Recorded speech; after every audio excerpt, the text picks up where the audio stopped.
Sir Akhilesh Yadav सुबह ये कह रहे थे बीजेपी वालों से अब हमें सीखने की जरूरत है।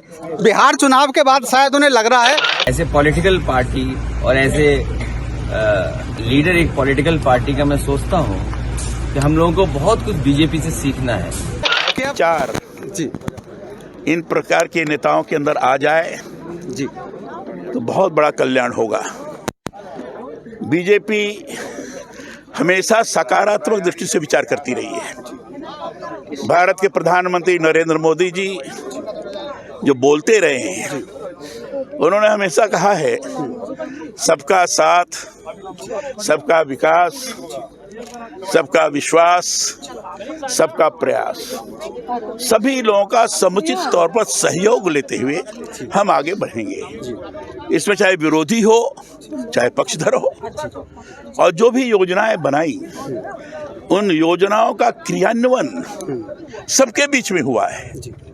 वो चाहे हमें वोट दे चाहे ना दे, ये सकारात्मक विचार है।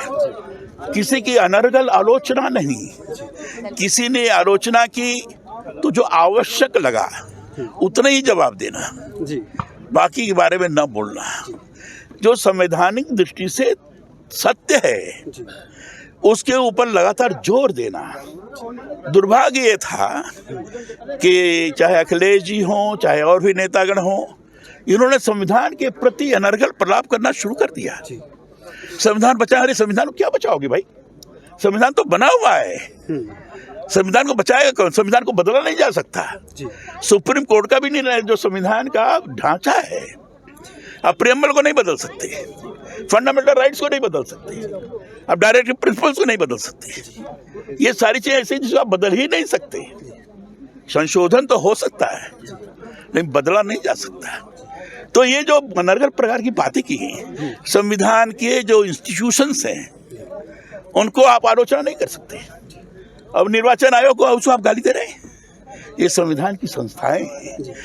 सुप्रीम कोर्ट और खराब निर्णय तो उसके बारे में अनर्गल टिप्पणी कर रहे हो।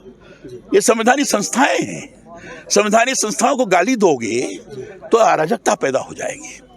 कम से कम अखिलेश जी के मन मस्तिष्क में बात आई, अब इसके बारे में वो ध्यान रखेंगे। भारतीय जनता पार्टी जिस तरह से काम कर रही है, उन्होंने अगर दिशा बोध किया है तो मैं समझता हूँ कि बहुत अच्छा है।